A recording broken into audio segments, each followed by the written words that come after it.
Yes, so welcome everyone to today's study circle. Yes, so we'll just begin by sharing whatever we have been reading, whatever we have been experiencing, whatever we would like to put forward to reflect collectively. That's most welcome.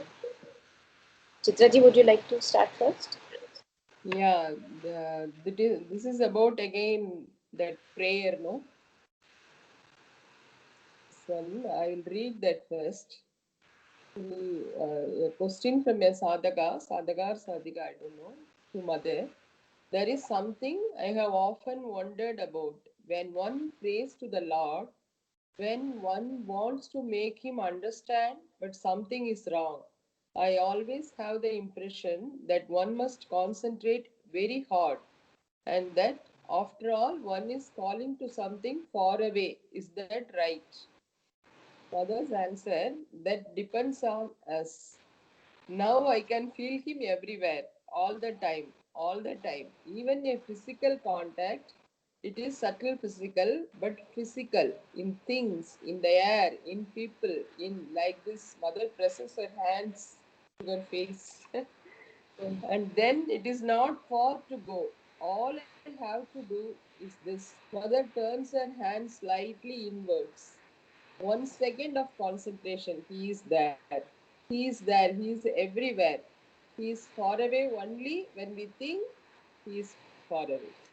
So, naturally, when we begin to think of all the zones, all the planes of universal consciousness, and that it is at the very end, right at the very end, then it becomes very far away, very, very, very far. Mother laughs. But when we think that he is everywhere, he is everything, and it is only our perception that prevents us from seeing him and feeling him, and that we only have to do this. Mother turns her hands inwards. It is a movement like this and like that. Mother turns her hands alternately inwards and outwards. It becomes very concrete. You do this outward movement. Everything becomes artificial, hard, dry, false, untrue, artificial. You do this inward movement. Everything becomes white, tranquil, luminous, peaceful, vast, joyful. And it is simply this that Mother turns her hands alternately inwards and outwards. How, where, it cannot be described. It is only a movement of consciousness, nothing else. A movement of consciousness. And the difference between the true consciousness and the false consciousness becomes more and more precise and at the same time thin. You don't have to do great things to come out of it. Before that, one has the impression that one is living inside something and that a great interiorization, concentration, absorption is needed to get out of it. But now the impression is of something one accepts. Mother screens her face with her hand, something like a thin little peel that is very hard but malleable, very dry, very thin, something like putting on a mask. And then one does this gesture and it disappears. So, how mother explains, no, that uh, you have to feel inside the divine. That is enough. This is from which text you read? Actually, this is from one All India magazine. Okay, okay. Maybe you will get from that mother's work, collected mother's works. You will get, yeah, it is there. Collected works Correct, of mother. correct. Yes. Yeah, I think for the volume Okay, and yeah, self-giving is true prayer. That heading is like that. okay. Mm.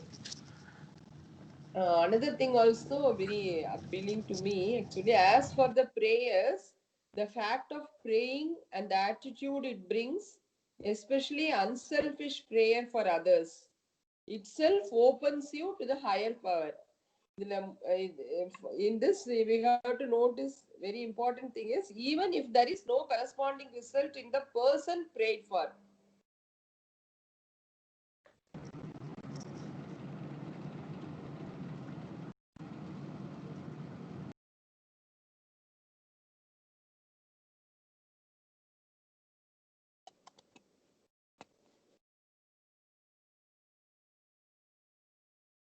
Chitradi, just a second, I'll be back. No problem. Yeah.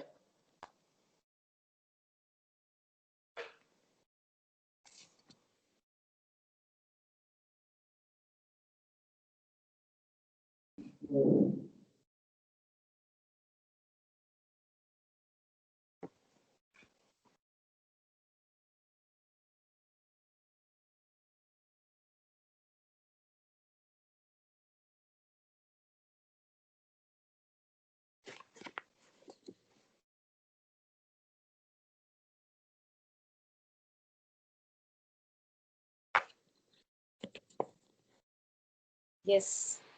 I'm sorry for the break. No problem. Yeah. No, that last one, no, even if there is no corresponding result in the person prayed for, you will open to that higher consciousness. Yeah. I think at one point, Mother says that it's the ego which cannot pray. Yeah. And I experienced that, personally, just going through our personal experiences. There are many times when we are not able to pray, there is such a strong wall of resistance that comes up Correct. that kind of prohibits me from praying for that person. And it's a grace that one can, turn into that experience, that one then begins to pray that, okay, I'm feeling helpless. I can't do anything about the situation. So let me fall into, this state of praying, which is a beautiful place to be.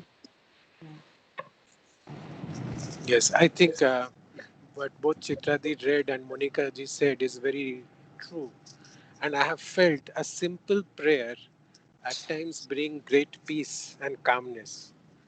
And what Chitradi read is very right. Even if it doesn't bring a corresponding result, like you are praying for someone else, but the very fact, if I am able to pray spontaneously for someone else, I have felt that there is a change in the shade of consciousness within me. There is a change in the state of feeling, that you're praying spontaneously for someone.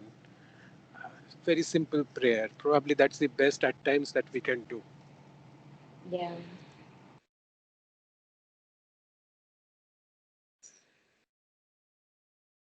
I think I'm finding this very interesting nowadays that if one becomes just aware of whatever one may be going through, actually there is no problem with any experience of any nature. We run away from these negative experiences. That, oh my God, how on earth can I have this feeling? But the moment I step back and look at that feeling emerging, trying to understand its structure, I see that immediately a kind of a liberation almost comes, that yes, it's okay, that feeling can just sit in the corner and I don't have to do anything about it. So otherwise we become so trapped in that feeling, oh my God, I'm having this feeling and I've been reading, for example, Mother Shri Aurobindo for a long time. How on earth can I still have such feelings? And Mother says that when they say that all life is yoga, going through all these movements is yoga only. There is no way to, and that brings a lot of relaxation in the being, that I don't have to run away. True. I think they can share about in that line. I remember, I think Mona Sarkar wrote, or one of them had written that mother said that these children or these people, they are coming to me as little saints. They are hiding their things. They are hiding their feelings, or if they are saying something. And then somebody said that, Mother, when I come to your presence, these bad thoughts or these ill feelings or something that I'm ashamed of comes into my mind. Why so? Then Mother said, let it be. It wants to get transformed. Yes. Unless you bring it to my presence, Mm. here I am, of course, paraphrasing. Unless you are bringing it to my presence, how will I work on it? Yes. And what Monica ji said is very right in some way, that we at times shirk away. Oh no, this is not possible. Mother said somewhere very beautifully. She said, "Do not pretend something that you are not." And Mm. that she was talking about human love. Mm. That she said that if you are not above it, do not pretend that you are above it. Accept who you are and go through it. Then you Yeah. will reach somewhere. Yeah.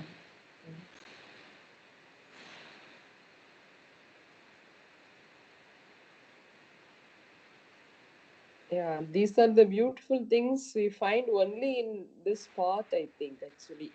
To be open and frank and allow, I mean, we accept our feelings. These are all very much emphasized. I don't know about other paths, but Mm. here it is, I mean, encouraging also, and at the same time, that transformation will also come, no? This Mm. when we open ourselves with all our true qualities without Yes, hiding.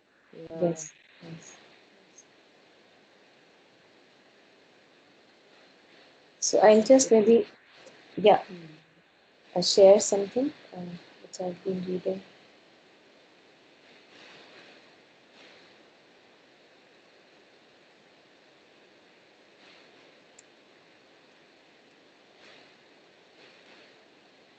Yeah, so I'm just sharing the screen here. I'll just read it out. So mother is just referring to a disciple or to a sadhak, talking about the main trouble is that you think with words, but these words are empty of meaning. Most of the time, they are mere words. You know, you talk of the divine, you talk of the supreme, you talk of yoga, you say so many things, but does that correspond in your head to something concrete, to a thought, a feeling, a clear idea? Or are they simply words? You know, so we keep on using these languages. You know, we talk about these words so often, you know, yoga and divine, supreme and light of consciousness and all that. So mother is challenging that almost, you know, that are they simply words? It is said that yoga is the final goal of life, but what do you expect from this final goal? Some say it means to know oneself. That is the personal and individual aspect. If it is pushed a little farther, it means to be conscious of the truth of one's being, who we are in our truest essence. Why are we born? What should you do?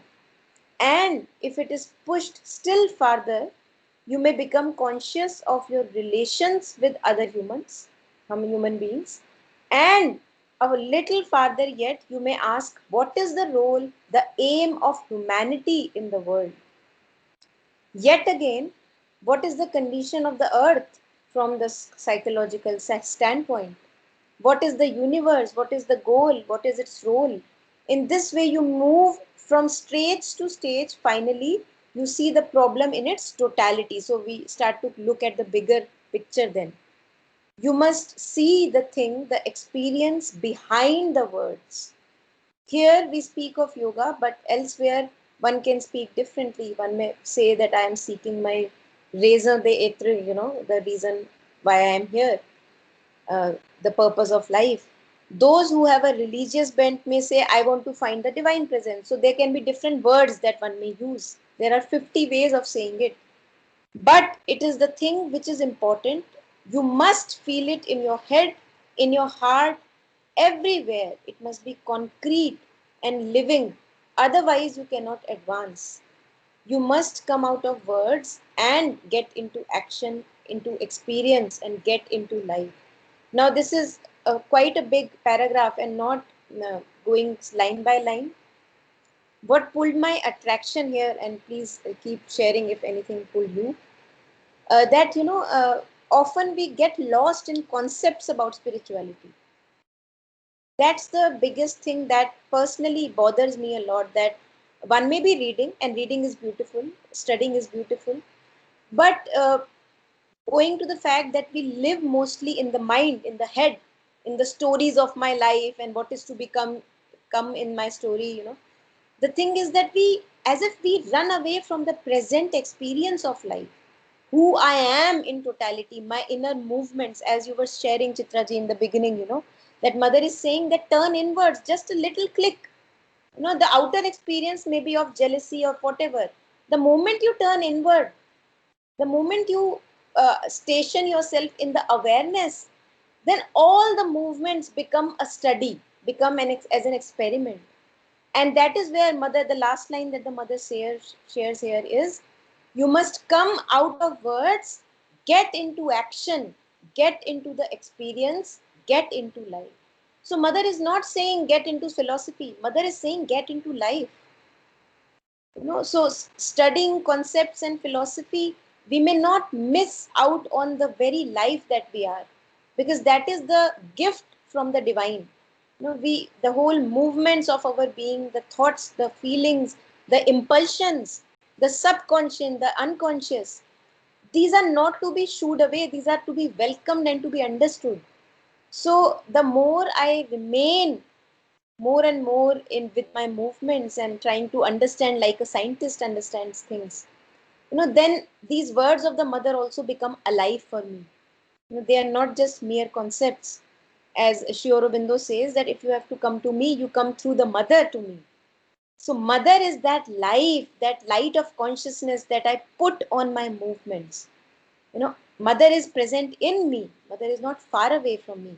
The moment I put on the light of consciousness of one of my movements, there mother is watching it.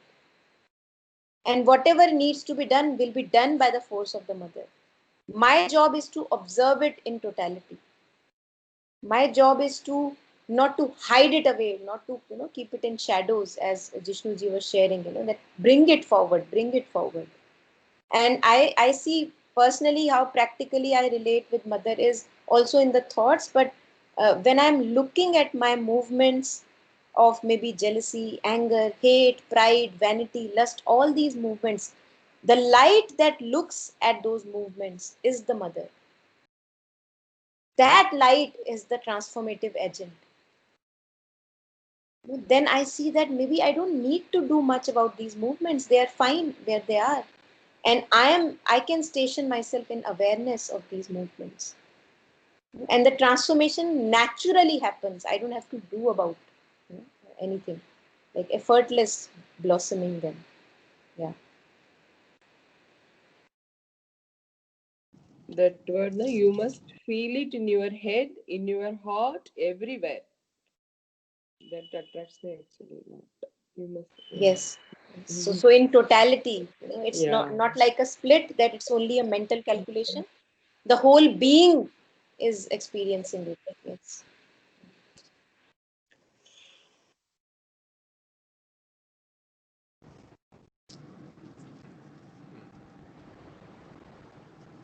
Yes, two aspects here, Monika ji.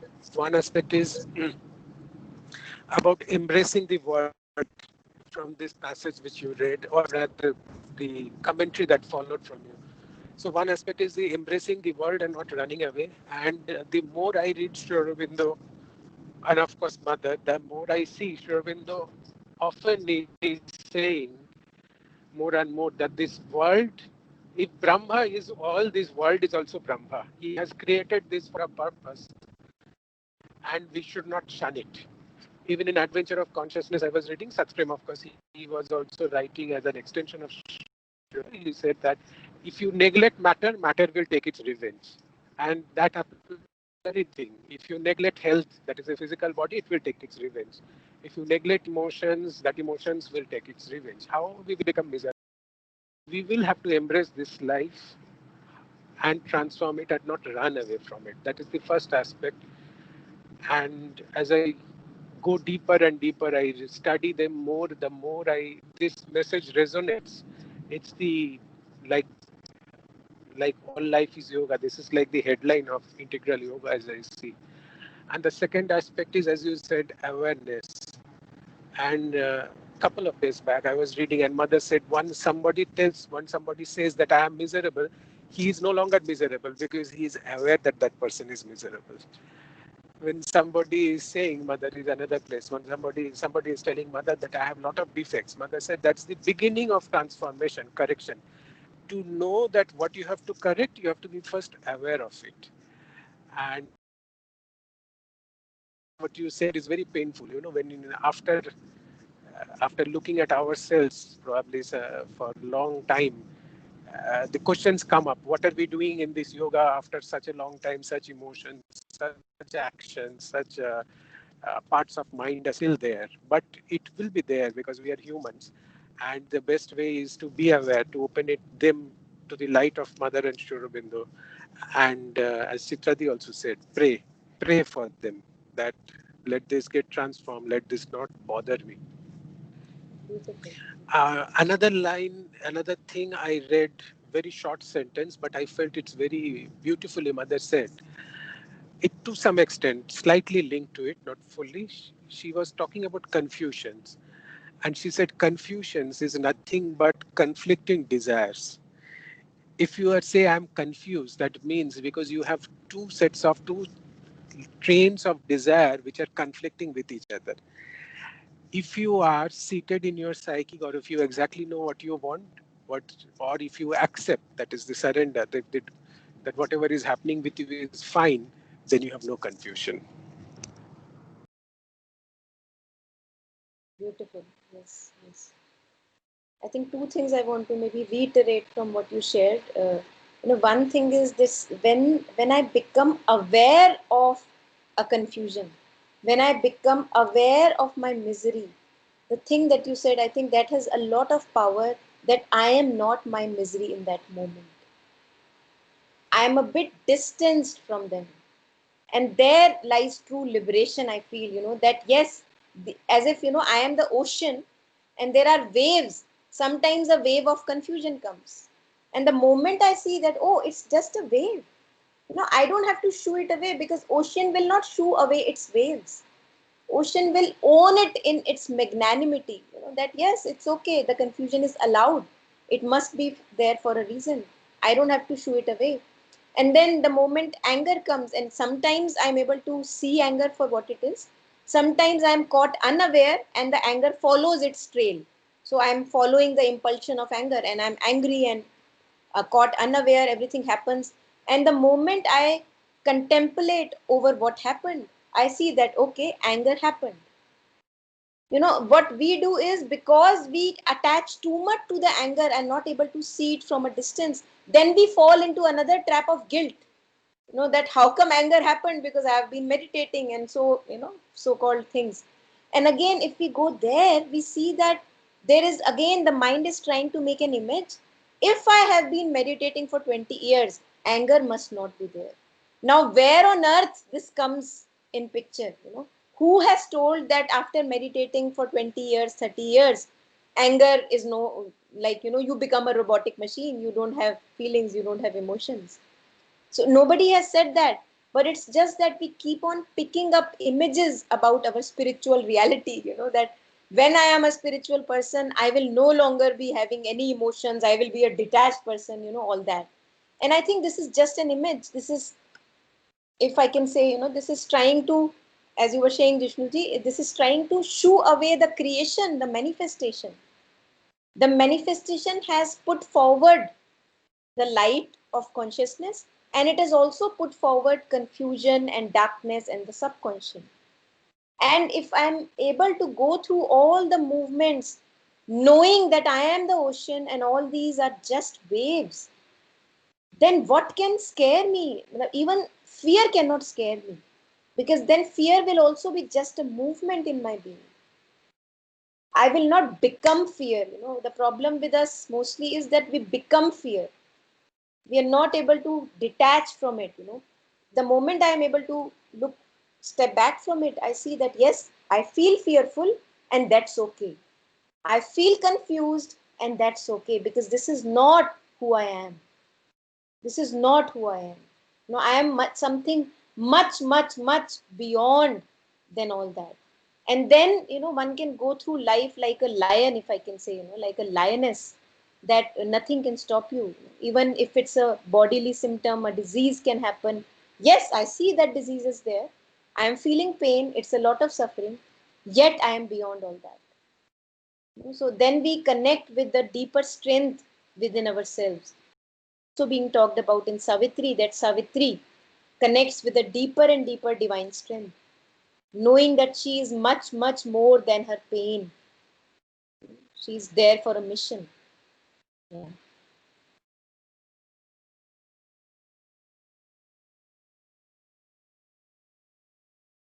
You told about that waves and ocean, no, Monica? Actually, it's really very beautiful, because I used to think so far, whenever I go to Pondi, I used to watch that ocean and waves. I used to question myself why there are so many thoughts, why, like these waves, there is no control for these thoughts, for these emotions. But the you are seeing it in another view. It is natural. I am ocean, waves are natural, no? So this is very beautiful, Yeah. really. Yeah, I think in the Doha today also, which I shared on the YouTube, it was मोह सलिल की धार में बह गए गंभीर सूक्ष्म मछली सुरती है चलती उल्टा नीर. So it's saying that if I attach to any concept, then I am in a big trouble, because then I am making myself limited. While I am limitless, I am making myself limited, and being limited is a suffering for us. Being limited to a thought that, okay, this experience has happened, oh my god, I'm such an unworthy person, so I'm again limiting myself. The moment I see that yes, this experience has happened, it's valid, it's real, yet I am more than an experience, so I don't have to shoo that experience away. So again, the moment I become aware, I see that everything is allowed. Now the ocean will not try to fight against its waves, because ocean is a play of waves. Now it can begin the, when we talk about divine leela, now I can enjoy divine leela. Now I can taste anger, now I can taste fear, now I can also taste guilt and victimization. So everything now becomes more, becomes to have more rasa, of its own kind. While otherwise, when I was just trapped in it and kind of defining myself that with experience, then I feel that I'm not able to taste it. I just want to run away from it. That, oh my god, it's so much of pain, so much of pain. I'm not reaching anywhere. My progress is not happening. So you are again identifying yourself with your experiences. While experience might be there, yet I am beyond all those experiences. So yes, the picture of ocean actually brings in a lot of rest, that if we are the ocean, then what is the need to shoo away any movement at all? And then we begin to understand each and every movement, because understanding will happen only in love. If I want to shoo away my own movements, I will not be understanding my movements. I'm just wanting a numb surface that doesn't feel anything, touch anything. While if I'm in love with my own self, then I see that whatever movement comes, I can begin to understand it, because this is not me. This is just a part of me. I'm beyond that. Yeah. And then we can meet the emotion in a more intimate manner, like a friend, like a friend. Yeah.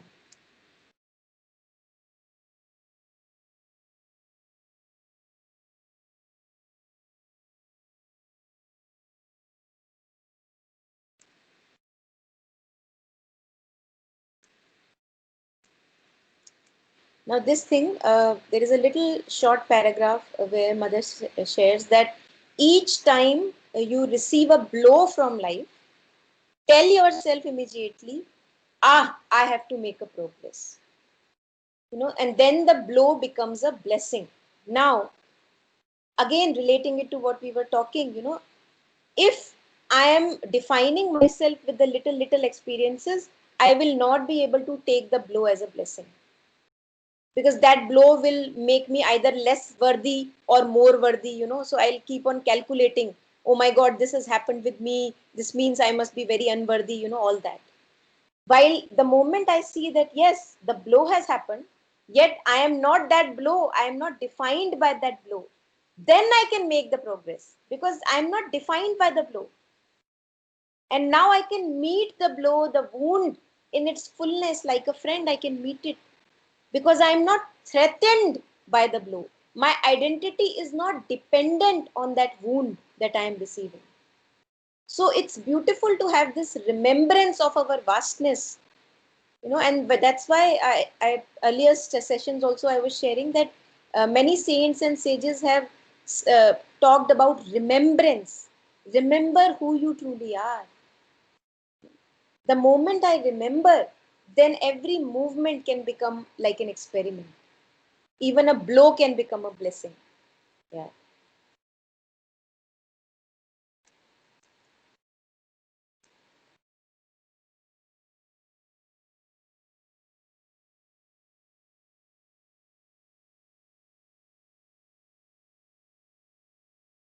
And then again, the next line here is that mother says that you can lift it up, your head with joy, and you can say, okay, what is it that I have to learn? I think this is a indication of a very flexible and supple personality, a flexible mind, which is not defining itself. That yes, I have studied yoga for 20 years, and this is the person I am, and I have learned enough, so I cannot learn. That if the blow has come to me and it is telling me that I still have to learn, then it must be that, oh my God, I have not learned anything. So there is no definition that I am making of myself. I again, in prayers and meditations, Eric was sharing about being a child of the divine, being a child of the mother. And if we are actually, all of us are children of the mother, a child is forever learning. A child is forever evolving. A child is never defining himself in concepts. And that really liberates us, that, okay, you can say whatever you want to say to me, because there is nothing that can threaten me. I am not trying to protect any image of mine. No, I'm not a sadhika, I'm not a disciple, I'm not a student. Forget all that. Just child is enough. So that again brings a lot of rest in the being, like a relaxation in the being.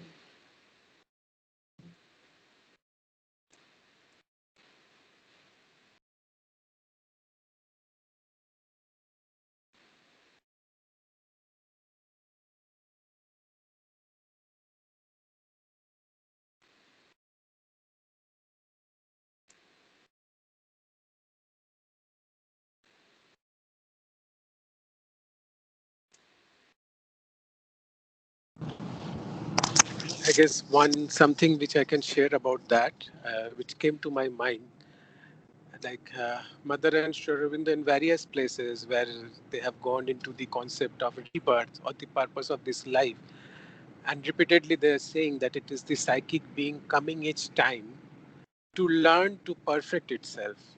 And in one of the conversations I saw, Prem is telling Mother that I'm taking this attitude that as long as I'm in the body, I want to do something, learn something, and progress. And Mother is saying, yes, that is the right attitude. People who take that attitude benefit out of it. That is, you benefit out of this life, benefit out of the time that you spend in this body. And as Monica ji also said, that once we take that attitude, that student attitude, okay, we are not perfect. We are here to learn. We are learning together. We are learning alone. We are learning with others. These perfections are like examinations. And I always used to speak to friends on others, and I always used to give this example that suppose you are in a school or a college and at a grade, and unless you pass that exam, you will have to yourself and yourself. Nobody can pass the exam for others. You will have to pass it yourself. Until you pass, that exam will be pending. And that's the irresistible.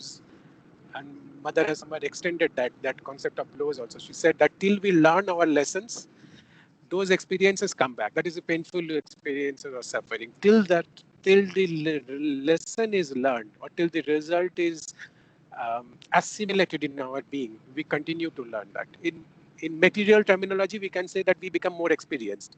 Mother is speaking in a different terminology, and she said that till you learn those experiences, those incidents will continue to in your life. And if we study lives, if we come across people, if we study lives, we will see that some people are making the same mistakes. Okay, we are saying mistakes, but we can say that also view it that they are going through the same experiences and again, which are not maybe joyful. And why? Because they are not learning out of it.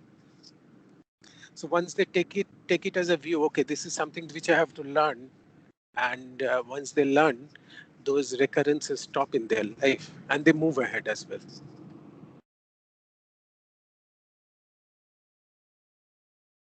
Yes, that's true. I think to a large extent, I also heard that, um, it's easier to look at other people's life because it's a little distance from us. That's why we see it more in others. But that's okay because we are kind of trying to understand life also. That I've heard that people fall into kind of a same kind of a relationship. So for example, I may have 5 partners so far, and I get separated from each of them. Yet every next partner that I get is of the same nature almost as of the previous partner. So yes, if we look at it from a distance, it's very very true, and it's only grace that we can begin to experience this with our own self. That yes, I am also repeating mistakes, and I am also going through errors again and again, and that is movement of life, and that is allowed. And as and when I become more and more capable of understanding what that experience wants to tell me, then as you said, the recurrences stop, because that experience had been learned, and now the other one will come, and then the other one will come. Yeah, yeah. It feels like, we are we it feels like there is this person called whatever my name is that I am, and it feels that it's limited, but yet if we keep on exploring our layers, it's just endless. One can never stop. It feels, this life also feels like very limited life, only 50 years, 60 years, 80 years, whatever, and we hardly touch our surfaces, the rarely go into the depths of our being. So limitless beings we are, very intriguing in nature.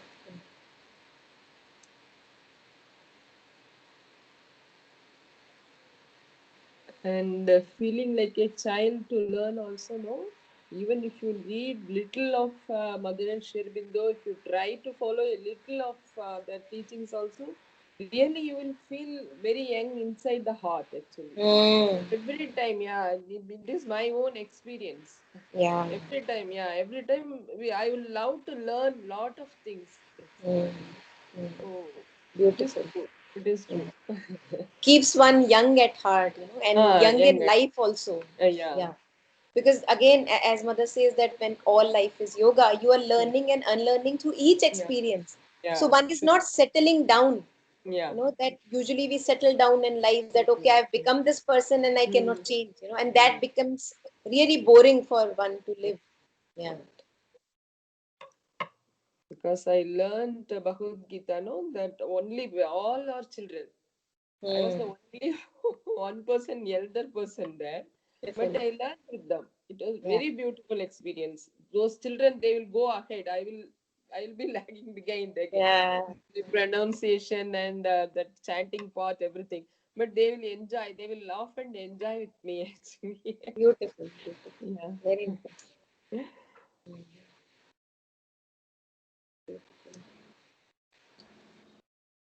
So this the idea of experiences coming to us uh, for us to learn lessons. What I have realized is that for the ability to learn lessons also lies in surrender. If you surrender, it's like being a sort of a passive, being passive, being in active in a passive way, where you let it teach you what it is supposed to. If there is this hankering to understand what this experience is all about, and where and how should I change, then something is lost. Very true. Very true, Yashiji. Yes. I think mother talks about receptivity as a active passivity. I read somewhere this line stayed with me, that true receptivity is an active passivity. So I think I can relate much with it. Usually the mind is trying to connect the dots, that okay, what is the point I am missing, what is the experience wanting to teach me, and there we always keep on missing the point, because it's not an active process of the mind. We'll not be able to connect all the dots. But the moment I fall into this receptivity, that yes, this experience is happening and it maybe has something to teach me, so you kind of fall down on your knees, as you said, surrendering and becoming open to receiving what that experience has to teach me. That's really beautiful. Yes, I think this receptivity is allowing the force to do the work, or allowing universe to do what is happening. And in the best example, when you, as Monica ji and the other person who said, that trying to understand, the best example it came to my mind was when Sri Aurobindo was arrested. So the first thing he said is, I had the confidence that nothing will happen to me till my mission is accomplished. And that time was freedom of the nation. So when he was arrested and he was not listening to he was not getting the inner voice. And he said that I had the moment of doubt. So what is this? I had this, nothing will happen to me till this mission is accomplished. And then after 1.5 days or 2 days, if I recall, he said, once again, I heard the message, just surrender and see what happens. And then he said, I offered everything to it. Even later, when he said, when the proceedings began, he was asked to surrender, and he said that when C.R. Das took up the proceeding, he became my pleader. I saw that if I am telling him something, the matter is getting muddled. Rather, if I keep myself silent, he would be better able to manage the case for me. And when other people were saying, from the other end of view, they were saying that Sri Aurobindo was absolutely silent. He was not even defending himself. He was withdrawn in meditation, but that is what he was surrendering himself to this divine, to the divine wish. And we all know the reason for it, right? I mean, why it was done, why he was withdrawn. We all know the larger reason behind it. Beautiful. Yeah. Yes.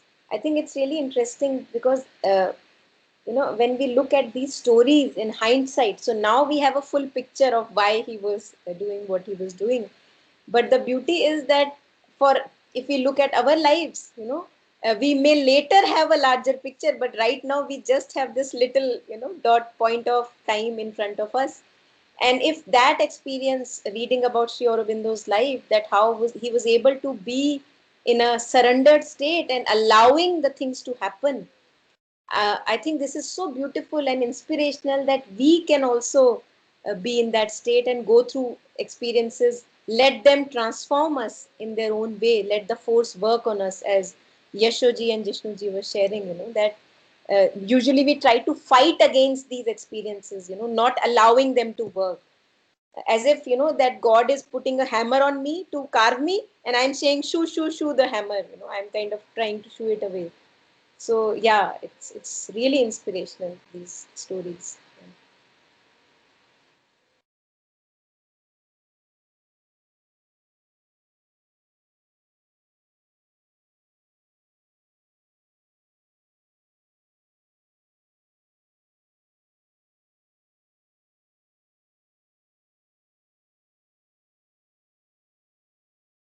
Let me, and then if not anyone, let me take a little few lines again, very common, practical, day-to-day kind of lines.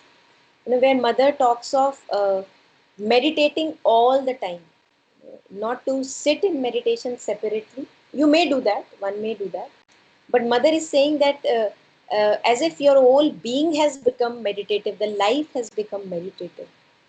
So here, mother shares, you may be engaged in the most active action, for example, in playing basketball, which needs a great deal of movement, and yet not lose the attitude of inner meditation and concentration upon the divine. Now, this is what is parallel consciousness that we talk of. Many saints and mystics have talked about this parallel consciousness. Kabir says that सुमिरन की सुध यो करो ज्यो गागर पनी वो हाले डोले सूरत में कहे कबीर विचार. So he's saying that just like a lady in village, when she walks to have this matka full of water, she's walking, she's talking to her friend, yet all the time parallelly she's aware that the matka should not fall. So like that, our awareness, if it can get stationed in an inner being, on the divine or in our vastness, wherever, like more aware, that I feel that brings more rasa out of each and every experience. We don't lose ourselves in the experience, although losing ourselves also, I feel, has its own way of learning, because I see that whenever we lose ourselves in one experience, which we do many a times, like losing oneself in anger, losing oneself in a impulsion of greed or whatever, and the moment I come out of it and look back at it, that experience, is something very individual. No book can teach me what that experience can teach me. So, losing and plunging into darkness has also its own advantages. Yet, being aware of the movements, like a completely meditative state throughout, Mother talks about that. And then Mother says that then you will see that all you do changes its quality. So, you may doing the same outwardly chore, you may driving or riding the same bike, but the quality changes. Huh? Not only will you do it better, but you will do it with an altogether unexpected strength. Now, this is the strength which we were talking of earlier. The moment I become aware that I am the ocean and I can go through everything, a tremendous strength comes into my being that nothing can touch me, nothing can define me. This is that unexpected strength. Huh? And at the same time, keep your consciousness so high and so pure that nothing will be able to touch you any longer. So, more and more getting stationed, remembering my divineness, my limitlessness, rather than those little movements define me. So, not sticking to any image at all, and not even sticking to my image of the ocean, because I am even much, even beyond than that, right? And note that this can go so far that even if an accident occurs, Mother says, it will not hurt you. Naturally, this is a peak, but it is a peak to which one can aspire. This I found really, this is very practical, day to day life. We can use this in our daily happenings.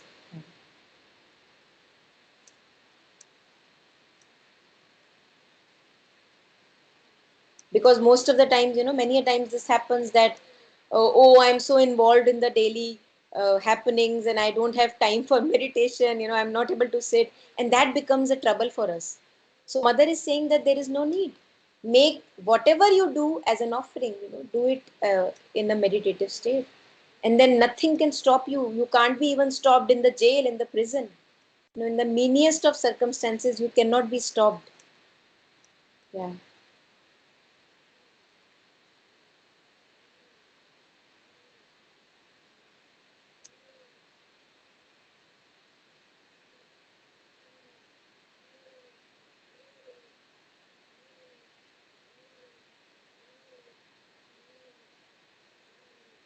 There is also another image that Kabir uses, where he says that this lady who dances on that rope tied on to poles, that lady, she is dancing, so she is doing all the movements and dancings of the world, yet she is truly aware that she has to keep walking on that rope. The moment she loses awareness, she can fall down. So that kind of a parallel awareness, if one can keep more and more in a greater degree. Sometimes we see that out of 100 movements, I was only one time aware. Some days better, some days much better, some days really bad. But that is all allowed because these are the movements which make us progress. Yeah.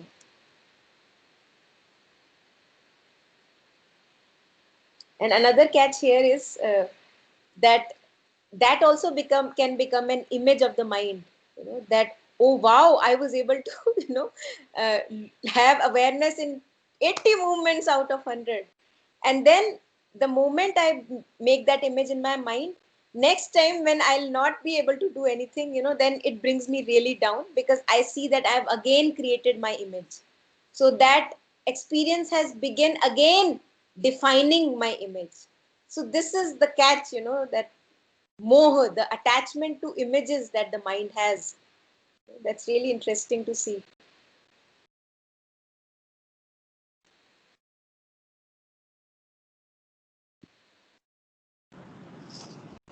Yes, but this attachment to image also, and not attachment. Somebody had asked Mother that what is the positive side of it, Mm-hmm. and then Mother said this landmark, these achievements, but like 80 times out of 100 in a day. And then mother said, you should keep it aside. And then, just like you said, you will have bad days. You will be despondent. You will be frustrated. Then you remember these nice moments of these beautiful experiences that you have, and you tell Beautiful. yourself, here, you have done this. Because you have done this, you can do more.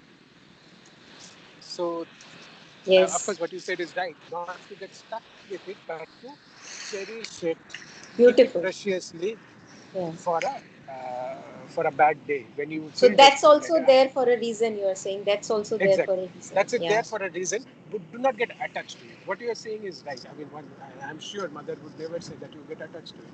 And somebody had asked that what is the purpose of such these good, nice experiences having other things? And mother said, the experience is for the remembrance. When you are Beautiful. not doing well, when you are not progressing, that time these things remind yourself that you have done this. It is like, like this in Vedanta, they say that finding your swarup, that this is your swarup. So you have done this in the past, so you can still do it in the future. Beautiful. Or you can do it yourself. You have done this, so it's like gaining the confidence, Mm. psychologically. Mm. Very interesting. Very Also, interesting. in if we read, but that is slightly different. This Patanjali Yoga Sutra, they are also saying that what will you meditate upon? So there are 3-4 aspects on which you can meditate, and one is saying, suppose you had this nice dream or experience or some feeling, and you can meditate on that, because those are real moments, like those dream and other things. They are real moments, they are not just a dream. So you meditate on that point, on that experience, on that feeling, like Chitradi said, suppose she went in front of the ocean in Pondi and she felt something. So meditate on that feeling later, because they are real experiences, they are real. Not Yeah. to get attached with it, but deepen it. Yeah. Yeah. Yeah, yes, Jishnuji. And you were saying again and again not to get attached. So my idea was not to say that we wish we should be detached at all. And I am not a person myself that who is, who has attained detachment. And I am not even running towards that. So what I wanted to say that the illusion can come in many, many ways, that images can stick to us. I just No, wanted to point out no, to no, that. but no, that is very important. And Yeah. what you are saying, see, we are, I mean, let's say, why this, all spiritual paths, why they say that you demolish the ego, because ego is our biggest limitation. Mm, And limitation is what? By this attachment, we create our limitation. So, of mm, course, it's important. We may mm. not achieve it, that's a different thing. Yeah. But yes, detachment is also important, it's required. Yeah. Yeah. Yeah. Yeah, actually, I somehow am skeptical of. It may be my own limitation, but I am somehow skeptical because I see that when I go through an experience of attachment, even it gives me something. It always tells me something about myself. It makes me learn about my deeper layers or the outer layers. So I say that yes, attachment is the cause of suffering, as Buddha said. Very true, and we see that we suffer when we get attached to concepts and images. Yet, I see that one can go through attachment also, so that I don't keep on running away from my present reality to a further future, which is detachment. So I personally feel that uh, it can again become a seeking, right? Man is already seeking in material world. One is trying to fulfill himself through jobs, through security, through money, through relationships. And this, when we enter into spiritual path, that may also become just a different form of that same seeking. So now, earlier I was seeking material fulfillment, now I am seeking detachment. So I don't see a difference between any uh, the seeking is seeking. I'm still seeking, so I still feel that I'm incomplete. That incompletion, that void is still there. So I would like to maybe put it into question, not answering it at all, just kind of put it in front of all of us, that is there a difference between that seeking and this seeking? Because that seeking in the material world said that I am incomplete, my relationships will fulfill me, my job will fulfill me, my people will fulfill me, some philosophy theory. Okay, now I come to the spiritual path, and I'm continuing the same seeking in a different disguise. So I'm still incomplete, and I'm saying that learning a particular theory will complete me. uh, Finding detachment will complete me. So is there a difference, is there a fundamental difference between both these seeking, or what do you think? Just putting it forward. Yeah.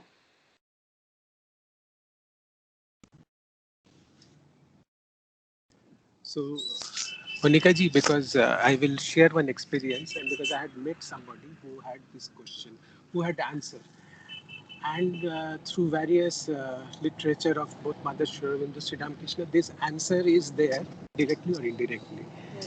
So the first question is, uh, I mean, looking after material, running after or seeking this material gains is a desire, and seeking moksha is also a desire. Yes, but both two desires are not same. And Sri Aurobindo has said, I mean, if you read Sri Aurobindo's this theory of rebirth and those books, I'm sure you have seen that he is very, very scientific, psychological in it. Yeah. He is saying, whatever you are, and my English is poor here, आप जिस चीज का चर्चा कर रहे हो आपका उसी चीज बढ़ेगा. Whatever you are practicing, that thing will improve.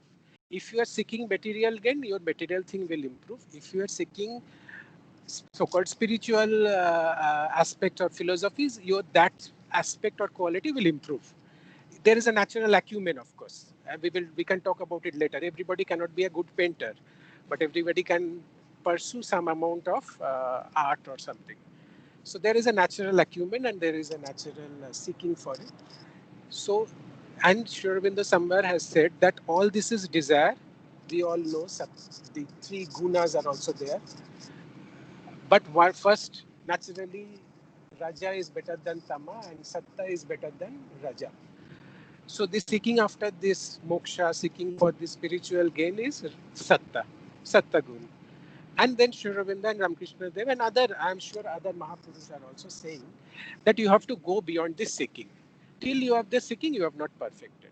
But then why this is this seeking, as you said, I will also come back to the first point what you said, is that attachment and the working through it. That's because different level we are all progressing, but we are all at different rungs of evolution.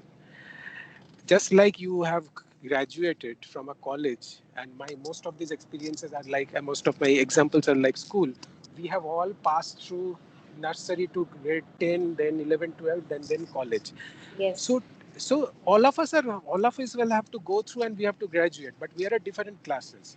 So if you are in class 5 and I am at class 2, so my syllabus will not work for you and your syllabus will not work for me. Yeah. Similarly, your syllabus and lessons will not work for others. For some people, this detachment comes naturally from a very childhood. That is their natural state. You will see, I'm sure you have seen, I have also seen, other seniors here in this group must have seen. For some people, this attachment is also coming naturally. What brings suffering is something else. That is a secondary matter. Okay. But this attachment or this embracing the world comes naturally. Yeah. And that is where, guru or somebody spiritually enlightened person helps. Because if you see even in the ashram history or any other history, you will see mother telling somebody, no, you will go out and work. You will do this. To some people, she is saying, no, you will not go out. You will not go out of the ashram atmosphere because she knows somebody who can manage, somebody who cannot manage. Yeah. She knows because see, देखिए आपका एक disease है, मेरा my disease is something else. One medicine will not work, right? The medicines will be different, and the same thing is for all of us, even in terms of spiritual path. See, we all are 7 billion people, but maybe here 5 or 6 are here together at 3 p.m. Why? Because we have a common seeking, we have a common love. And this is not for others. By this common seeking, common love, or common aspiration, we are here at 3 p.m., 5 or 6 people or 14, 15 people. And that makes us together, that makes us different from others. Same for our individual seeking. So, So desire, yes, of course it is a desire, but that is a desire for a higher cause. Mm. That is a desire for a higher cause, and the result it brings, always your actions will bring your results. So a Mm. desire for a higher cause will bring action, will bring results which are more peaceful, important, and probably more meaningful for others. Yeah. Whereas if your desire is very selfish, it will bring results which are very selfish, which are only limited to you, right? So Yeah. that would be the thing. But Yes. after Yes. all, we all have to go beyond it. But we Yeah. that is once you reach there. Mother is saying, no, once you make a beautiful crucible, that is perfection of ego. She is saying, once you make a beautiful instrument, I mean, people say, no, we offer everything to divine. But Mother is saying, what will you offer to divine? What you have. First, Yeah. make yourself. First, create yourself. First you create yourself as a beautiful instrument, and then she is saying, then the most important thing, then you break that crucible in front of the divine in her for the service of the divine. Yeah. Same here, you are having a higher desire, or one is having a higher desire, or a desire which we call, which we feel as a higher seeking. And Sri Aurobindo, very recently I was reading in his essays, he is saying that different people have different trains of desire, because the nature is working on that person through this desire. The nature is perfecting that person in that line. Mm. Somebody who is going through worldly desires, because that person might not have, they want that experience in this life. Somebody who wants to run away from that naturally, not showing off. Somebody who wants genuinely wants to run away and do something else, is because they must have gone through that experience, and this is the experience for which that person has come. Very true. Very true. So we have to view those things differently, and not one solution for all. Yeah. Yeah. That's true. Yeah. Totally. Nicely put. Yes. Beautiful, beautiful. Mm. But I think that is sometimes, one reason why Mother says that never take these things on the face value, because yeah, we may think that that person is going through something, but we don't know what is the larger picture, and why he has to go through, or why we have to go through. Yes, Chitraji, you were sharing something. no, no. As you said, actually, sometimes this spiritual seeking, no, as you said, if you compare with others or compare with so many books and all, sometimes it will create a void. It will create a disappointment. That so that time we have to stop and check ourselves whether this thing is allowed in ourselves or suitable for us. That question will arise sometimes. That time that seeking will stop for some time. Then again, if you gain the experience, no, then it will take you further. But at that point, you are correct. I mean, that void will be created, that or dryness will come sometimes, actually, because we can't achieve it. Already, we lose interest in material life, so we are that is our thing actually. We are seeking there, but we can't do certain things according to the scriptures or readings. Sri Aurobindo Mother's works also. Sometimes we can't follow. That also will create some void, some dryness, but not like material. I mean, that seeking will always end up in disappointments. But here, there won't be disappointment. It will take you further, but you will need some. I mean, for some time, you will need some stop, analyze yourself, and then you go slowly. You go slowly. That Beautiful. is my experience. Yeah. Yeah. Yes. Mm. Beautiful.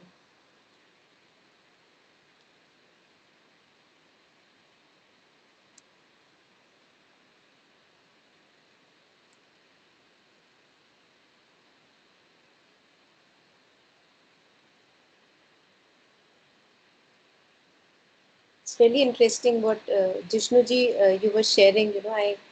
I think that has so much of it's a larger picture, and if one can look at it, then there is so much gossip that we do, talk about people, what they are going through, why he's not able to manage that, or why that person is doing what.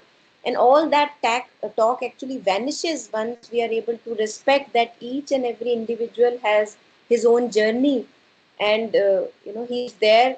We would not never know, we will not be able to connect the dots, but he's there for a reason, and he's going through whatever experience he is going through for a reason also, because whatever is, all the forces are working out in his nature.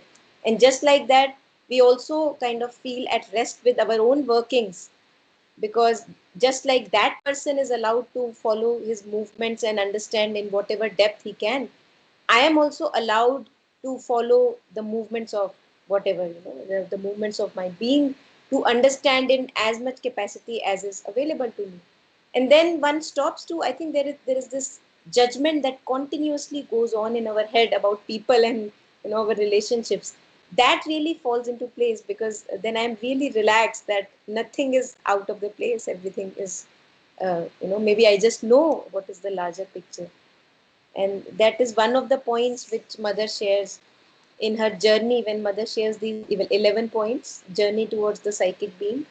One of the points is this only, coming from your sharing, Jishnuji, that never take experiences of life on their face value, because there is always a larger picture. So that really puts it in a bigger perspective.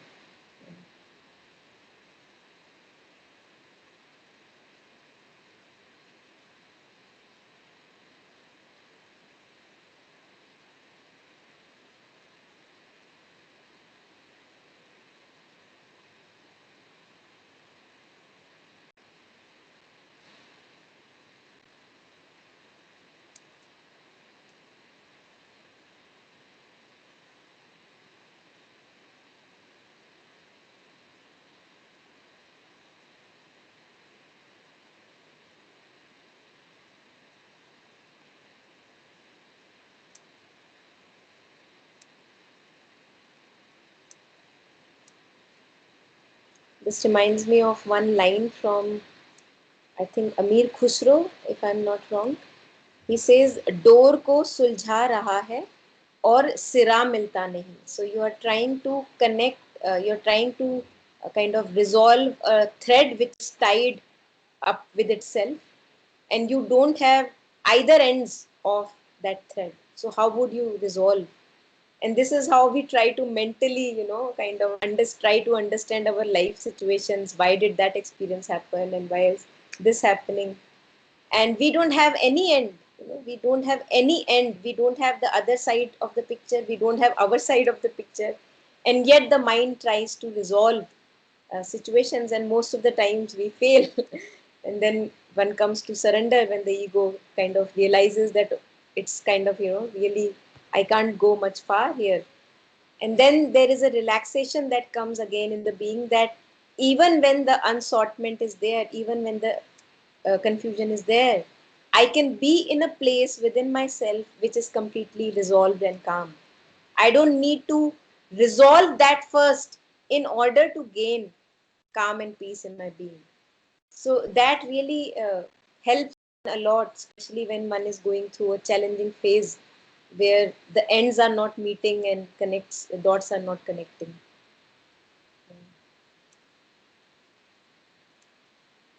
Kind of bowing down to the mystery of life. Yeah. So any concluding comments?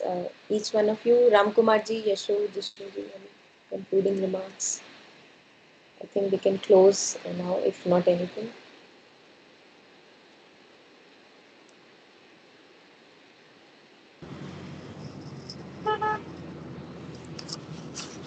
I think concluding comments, as you said about that meditation throughout, Mother has said in one sentence how she remember an offer in all actions. Remember an offer. I think that let Yes, that be the concluding comments. beautiful. Thank you. Yes, Ram Kumarji, would you like to share? Beautiful. Yeah. Thank you.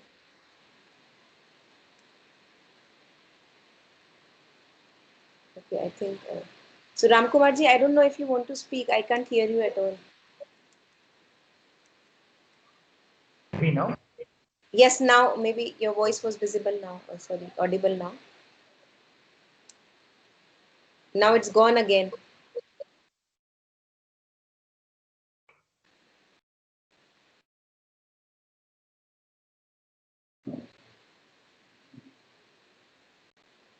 No.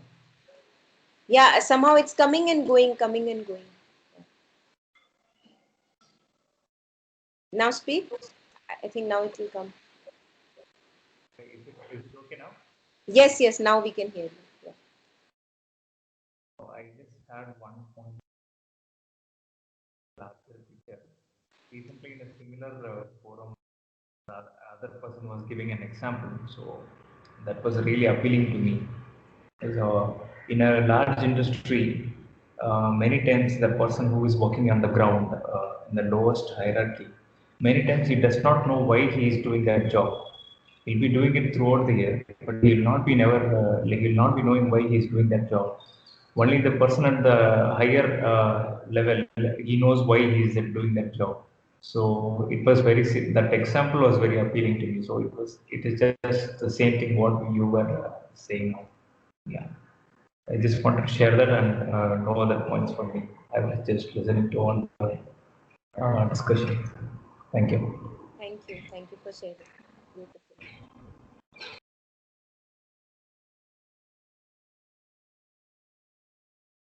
We thank you. Thank you everyone for joining. And thank you for a very uh, full of variety discussion. I think Yeah. that really Beautiful. helps us, Yeah. widen our own minds. Yeah. Thank you. Thank you. Bye bye. So thank you, Monica. Thank Thanks. Thank you. you. Yeah. Thank you. Bye bye.